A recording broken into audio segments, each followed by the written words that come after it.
اور دوسرا یہ جو اسلام کو اتنا سیریسلی ہمارے مسلمان قوم لیتی ہے اس کی وجہ سے یہ پیچھے ہے۔ اگر اسلام کو، ریلیجن کو، عام طور پہ بھی ہے کہ ریلیجن کو لوگ سیریس لینے کے بجائے اگر ایڈوکیشن پہ زیادہ دھیان دے، خود کی ترقی پہ دھیان دے، تو ان کی خود کی بھی زندگی اچھی ہوگی، دیش بھی آگے جائے گا، اور ایک دن جو ہے پوری دنیا اچھی ہو جائے گی۔ السلام علیکم دوستو، آپ نے سنا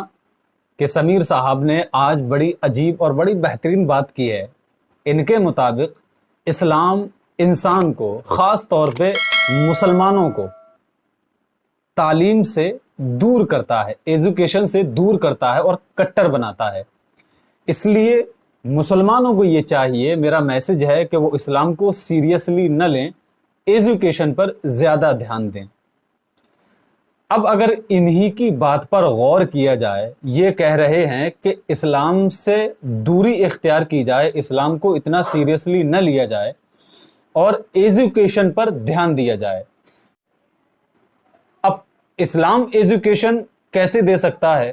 یہ میرے ہندو بھائی سوچ رہے ہوں گے، کیونکہ انہیں انٹرنیشنل میڈیا کے ذریعے جو بتایا گیا ہے، اسلام کا جو تعارف کرایا گیا ہے، وہ عجیب طریقے سے کرایا گیا ہے۔ حقیقت یہ ہے کہ اللہ رب العزت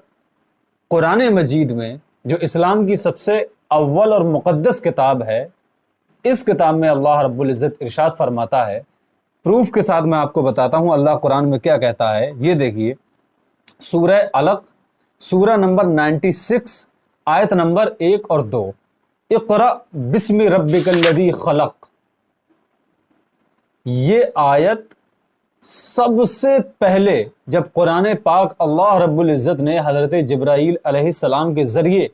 ہمارے پیارے آقا صلی اللہ تعالیٰ علیہ وسلم تک پہنچایا، نازل کیا، تو اسٹارٹنگ جو کی تھی، شروعات جو کی تھی، وہ اسی آیت سے کی تھی، اقرأ بسم ربک الذی خلق، پڑھو اپنے رب کے نام سے جس نے تمہیں پیدا کیا ہے۔ اب کمال کی بات یہ ہے کہ قرآن مجید اسٹارٹنگ جو کر رہا ہے، شروعات جو کر رہا ہے، وہ کر رہا ہے کہ پڑھو۔ تو جب مسلمان اس کتاب سے جڑیں گے تو یہ کتاب سب سے پہلے ان سے جو بات کہے گی وہ یہ کہے گی پڑھو، یعنی تعلیم، ایجوکیشن کی بات کرے گی، ایجوکیشن پر فوکس کرے گی کہ مسلمانوں میرے پاس آئے ہو تو سب سے پہلی میری بات یہ ہے، اقرأ، پڑھو۔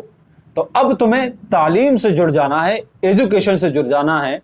پڑھائی کرنا ہے، تعلیم سے وابستگی اختیار کرنی ہے، یہ قرآن مجید کہتا ہے۔ اور قرآن مجید دوسری جگہ کیا کہتا ہے وہ بھی سن لیجئے۔ قرآن مجید دوسری جگہ سورہ طٰہٰ میں، سورہ نمبر 20، آیت نمبر 114، اس میں قرآن مجید یہ کہتا ہے مسلمانوں سے، وَقُلْ رَبِّ زِدْنِي عِلْمًا، اب اپنے رب سے یہ دعا مانگو کہ اے میرے پروردگار عالم، میں نے تیرے حکم کے مطابق پڑھائی یعنی علم، ایجوکیشن حاصل کرنا شروع کر دی، اب یہ کام کر، وَقُلْ رَبِّ زِدْنِي عِلْمًا، میرے علم میں بڑھوتری کر، انکریز لاؤں میں اپنے علم میں، انکریز پیدا کر دے، اس میں اضافہ فرما۔ اس کے بعد علم کی بات ہوگی، پہلے قرآن نے کہا پڑھو، اس کے بعد قرآن نے کہا کہ اب میرے پاس آؤ دعا کے لیے،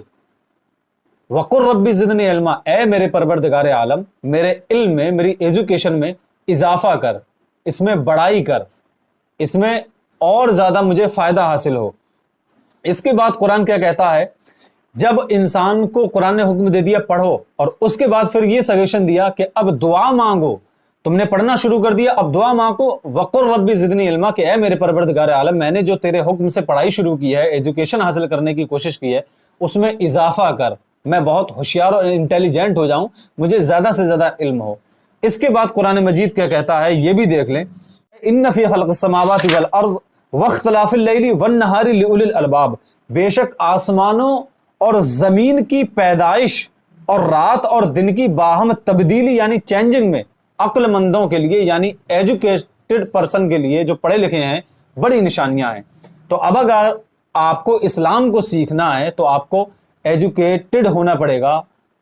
علم حاصل کرنا پڑے گا، تعلیم کی طرف جانا پڑے گا۔ جب تم تعلیم حاصل کرو گے تبھی تمہیں یہ پتہ چلے گا کہ اللہ تبارک و تعالیٰ نے آسمان میں، زمینوں میں اور دن اور رات کے بدلنے میں، چینجنگ میں کیا نشانیاں رکھی ہیں۔ اور آخر میں اللہ رب العزت کی ایک اور آیت آپ کو بتا دوں، اللہ رب العزت ایک جگہ یہ بھی کہتا ہے